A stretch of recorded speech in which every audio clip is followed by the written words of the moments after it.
السلام علیکم دوستانو، په دې هیله چې ټول به راته روغ او جوړ یاست. د پاکستان سوپر لیګ یا پی اس ایل کې نن یوه زبردسته په زړه پورې بهترینه لوبه ترسره سول. د ملتان سلطان لوبډلې زبردسته بیټینګ ترسره کړی، یعنې د پی اس ایل په تاریخ کې تر ټولو لوړ هدف وټاکي. کویټه ګلیډیټرز لوبډلې ورپسې زبردسته بهترینه توپخانه ترسره کړل، خو بخت ورسره یاري ونه کړل. یوازې په 9 منډو باندې دغه لوبه وبایلل. کویټه ګلیډیټرز لوبډلې په دې وروستیو کې ډېرې ښې لوبې نندارې ته وړاندې کړي دي. په نن لوبه کې هم بهترینه لوبه ترسره کړل، خو یوازې بختیاري ورسره ونه کړل، دغه لوبه یې وبایلل. په دې وروستیو کې د پاکستان سوپر لیګ کې پیچ د بیټینګ دپاره جوړیږي چې بالران په مکمله توګه ناکامه سوي دي. بیټسمینان ډېر کامیاب روان دي.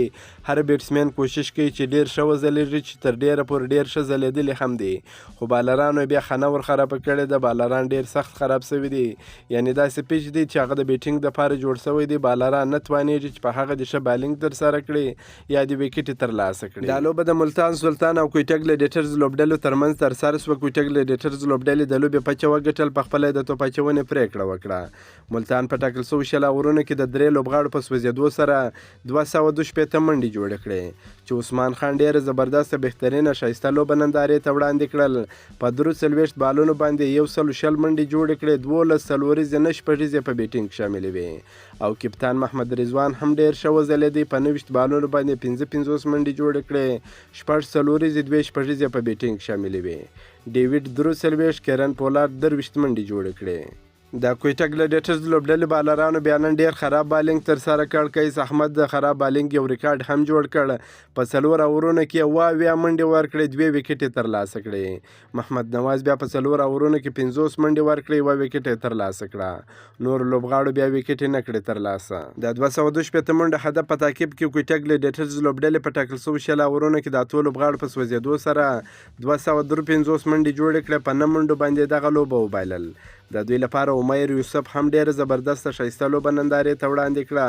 په 14 بالونو باندې 60 منډې جوړې کړې. افتخار احمد په 11 بالونو باندې 53 منډې جوړې کړې.